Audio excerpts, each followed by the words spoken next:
the next person in line, I would like to call on Dr. Alan of the CDC Philippines, who would also like to make a short presentation.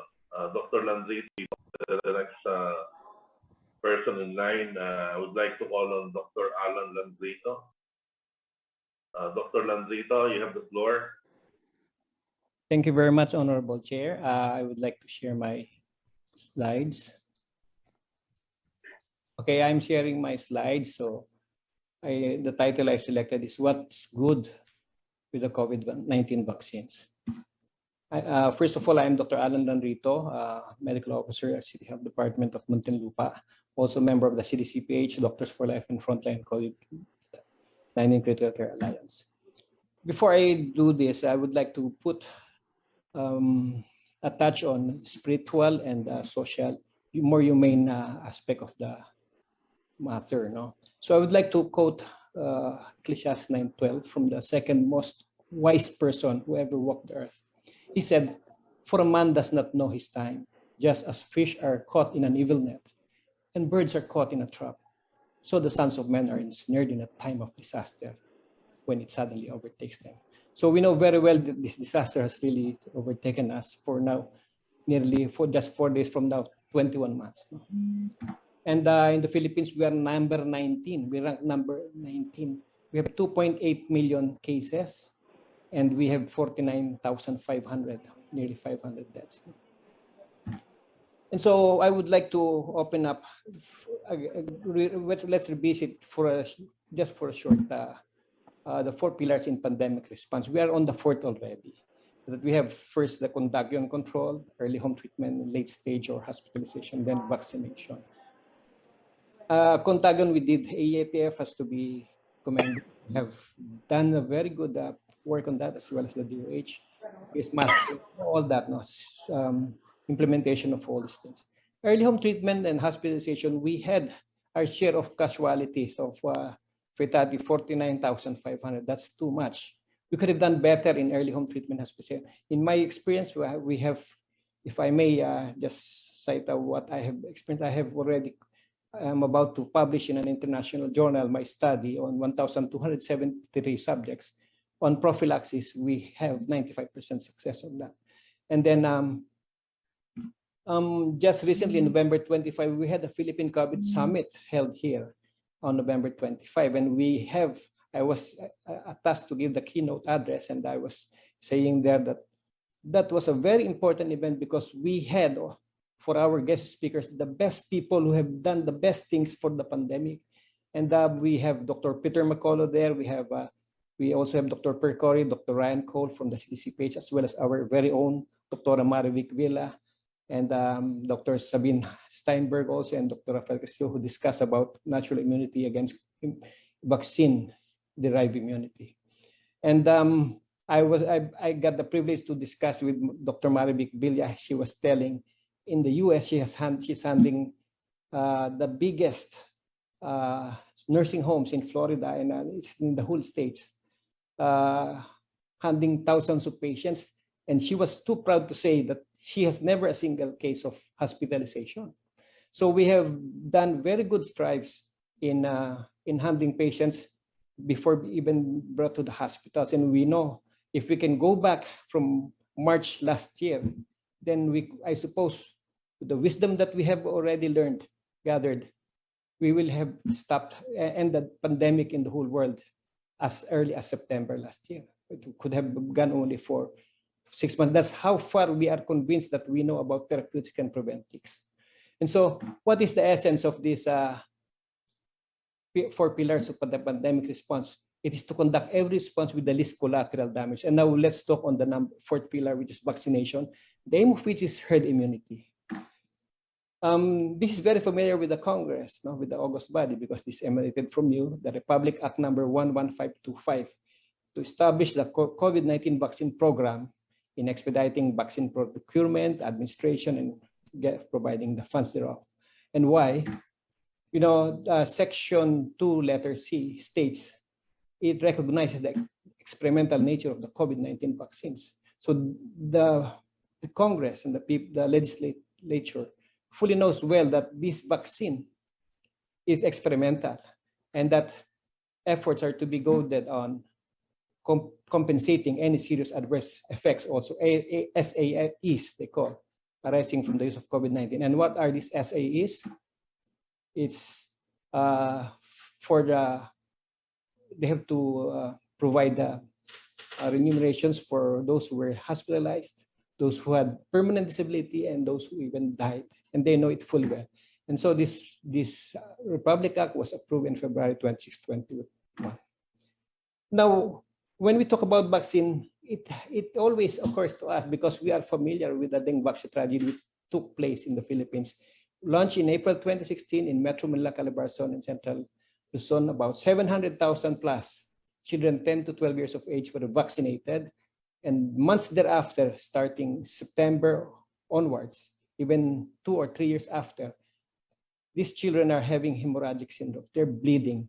My first my first grandson also had bleeding episodes, continuous epistaxis, bleeding from the nose, and I have to give him 50,000 milligrams of vitamin C, and I'm able to manage him.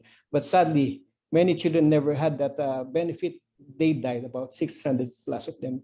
Now the question is, have we learned our lesson from this tragedy, which took here in the Philippines? It took place in the Philippines. Now, are we going to be driven by fear of this pandemic when we have the best of the preventives and therapeutics already? And are we going to commit a recklessness and imprudence on this aspect? Or are we going to exercise wisdom?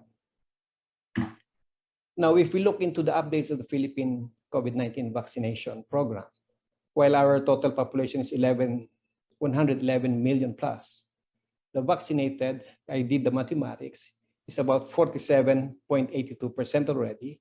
The fully vaccinated is about 34.37%, and those given the third boost, third shot, is 0.46, computed against the whole population. So we are achieving very high numbers already.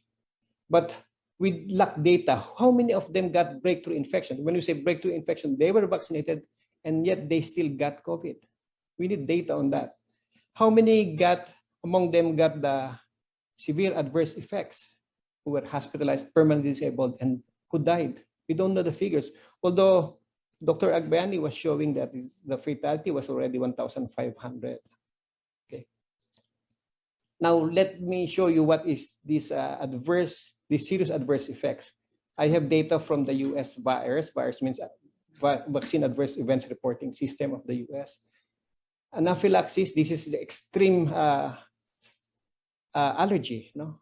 They have this content in the vaccine called polyethylene glycol, which has potential to create anaphylaxis. People can die from anaphylaxis. That's 2.5 per million, not a big number. Thrombosis with thrombocytopenic syndrome. So thrombosis, that's where the blood is clotting so much that it clogs on the heart, on the brain, on the vital organs. Thrombocytopenic is when the opposite. The platelets going so low, people are starting to bleed. So this is about 3.29 per million. And Guillain-Barré syndrome is also a deadly adverse effect. The muscles become so weak because the neurons are permanently damaged. That's 16.34 in the US per million. And myocarditis and pericarditis, people are having this problem, the heart's weakened. It's a big number, 22.6, but still a small number compared to its rate per million. Now, when we discuss about this, I have figures from the US. You know, before 2020, there were only 158 total deaths every year among all the vaccines. But then when they started using the COVID-19 vaccines, from January 1 to 22 alone, the US already experienced 182 deaths. It's just 22 days. And as of November 29, from December 14 to 2020, from December 14, 2020 to November 29, there were reported 10,128 deaths. Now, let's look into how do we analyze these numbers. We have here, as of November 29, the total number of deaths in the US is 800,000 plus from COVID. These are the fatality from COVID.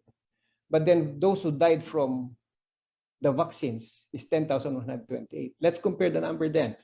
That's 78 against 1. So what does it mean? Are we going to pursue with the great gamble? Susugal ba tayo? Kasi kung babakunahan natin ng mga tao, isa lang ang mamamatay. Granting na 100% effective yung vaccine. Pero kung hindi natin babakunahan, 78 ang mamamatay.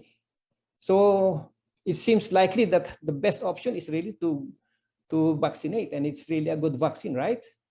Okay, let's see. Let's look further. But are we going to pursue and continue with this great gamble of vaccinating people? If we consider these 4 important points, when there is not a single safety report from any government in the world, anywhere in the world, not a single safety report. When the contents of the vaccines are not being disclosed. I can remember during our COVID summit, Dr. Peter McCullough was saying, they asked the people from the manufacturers, and they will only disclose all the other contents after 55 years. My God, who is alive by that time, di ba? And the third point is, when we already have achieved the most efficient preventive and treatment protocols at hand, we have it already. We can, if we can turn back the time, there would be fatality that much. It will be just maybe even less than 1% of what fatality we had. And are we still going to pursue this and continue this great gamble when the pandemic is soon to be over? You know, the curve is dipping because it's already just 4 days away to be 21 months. And, you know, it is set to be, the longest will be 24 months. A pandemic only comes from 18 to 24 months, and natural or herd immunity will be achieved. Now, we have to look into other aspects. And these are the late sequelae. We haven't seen this. No? It is yet to be seen months from now or years from now. These things will happen. This is enhancement due pathogenic priming, also called immune mitigated enhancement. Number 2, antibody-dependent immune enhancement. It may be that number one or number 2 took place among the dengue casualties. No? It could be na those children, actually they have discovered, no? They investigated on 600 children who died from dengue, they had previous exposure to dengue pathogens. And so the vaccine, dengue vaccine, tend to enhance the pathogens as it mitigate immunity. And with antibody-dependent immune enhancement, this can come with mRNA, with vector vaccine and protein vaccines that are in COVID-19. Number 3, there can be autoimmunity. We have showed you, or I mentioned already, immune Guillain-Barré syndrome, and many others. Even thrombocythemia is an autoimmune disorder. There can arise a lot of different other kinds of autoimmune disorders we are yet to see. And placenta-syncytial trophoblastic young women who are vaccinated may end up, you know, their placenta, their uterus will not be conducive for placental implantation, and they will all be continually miscarrying, getting miscarriage from the pregnancy. And then that is what we are afraid of: mutagenesis, carcinogenesis, and teratogenesis. Mutagenesis, the vaccine, since these are genomic material, can mutate our very own human genome, are the chromosomes, our chromosomes. And it may pose carcinogenicity, especially with the other undisclosed contents. And teratogenicity means you are inducing cancers on the offspring, not necessarily on the one who received it, but on their future offspring. These are all possible, and scientists are telling about this. So are we still going to gamble knowing that these potential dangers are there? Now, we will go back to the very important thing. This investigational agent and the RA 11525 is even acknowledged is an experimental vaccine. It is an experimental mental intervention without even an informed consent. We are not educating people what will be the effect because we don't know the effect. So how can we inform them? So mandatory imposition of this procedure will practically violate fundamental principles laid down in Nuremberg Code of 1947 and the Helsinki Declaration of 1964. What is this? The Helsinki Declaration of 1964 was a response from the Nuremberg Code of 1947 due to atrocities of Nazi doctors who were doing experiments on patients. So thus the Helsinki Declaration was instituted, now with 7 revisions, But the very essence is it's upholding the fundamental principle of respect for the individual, their right for self-determination, his right to make informed decisions. The subject's welfare must always take precedence over interests of science and society. The ethical consideration must always take precedence over laws and regulations, and that the increased vulnerability of individuals and groups must be recognized. And that just recently, I'm just 2 or 3 slides away. Streaming live in South Africa is last November 28th is none other than President Cyril Ramaphosa. When he gave this address to the nation, you must remember South Africa's population is half of the population of the Philippines, but their cases and their deaths are 4 times that of the Philippines. They had the Beta variant, they had the Omicron variant. And what does he have to say? He said, nobody will be forced to take this vaccine. Nobody will be forbidden from traveling to wherever they want to travel, from enrolling at school, from taking part in any public activity if they have not been vaccinated. Nobody will be given this vaccine against their will. Nowhere will the vaccine be administered in secret or in some dark corners. So we appreciate very much his insight, his dedication to his office, and his love for his constituents. So what are the questions? What are in question with this COVID-19 vaccine? Is durability. Durability means, is it durable? Can it really stand the test of time? We know already that it only lasts for 6 months. Then you have to boost again, and then after 6 months, again another boost. It's leakiness. Leakiness means this is observed in animal models. You know, in medicine, a lot of the things we know about therapeutics starts from animal model research. In animal models, we have seen, you know, these chickens that we are taking, we are every day eating from McDonald's and from Jollibee. These are in poultry. All of these chickens are vaccinated, and they have done an experiment. If these are all vaccinated, the notion is they don't have viruses, right? But then they did an experiment. They add unvaccinated chickens. What happens in 10 to 14 days? The unvaccinated chicken dies from viruses. So this leakiness, no? And we believe COVID-19 is leaking. We know a lot of, we are observing phenomena like that. And the efficacy of the variants, we know that whatever we have right now will not be efficacious in other variants to come, in Omicron or other variants to come. And the safety, we have discussed that already. I just gave some details on that. So what are the wrong notions that we are hearing every now and everywhere? That a vaccinated person will not catch the virus from the vaccinated, but will catch it from the unvaccinated. This is not true. The unvaccinated, if they are transmitting virus, before we used to have incubation period of 7 to 14 days. Now we're only having incubation of 2 to 4 days, even 3 to 5 days, or even 2 to 4 days. And so if the unvaccinated will be infecting the vaccinated, you will expect them to have COVID-19 in the next 2 to 3 days. But this is not taking place. Number 2, a vaccinated person will not shed the virus. Now, I was discussing about the leaky virus. That is explained. That one explains this concept. No? And number 3, and the vaccinated person sheds the virus. This is also not true. No, as I explained already. And then an unvaccinated person is in a dangerous risk of getting COVID-19. Now, we know from the start of this pandemic, the experts have said that 80% of the population will be asymptomatic. So if they are asymptomatic, they won't get COVID. I mean, they have caught the COVID, they didn't manifest symptoms, and they already had natural immunity. And that's what's taking place. That's why we're reaching herd immunity. And what are we advocating? Stop unnecessary discrimination against the unvaccinated. Stop coercion in the workplace, in schools, public places, etc. Stop mandatory vaccination, and implement the best yet the cheapest of preventives and therapeutics.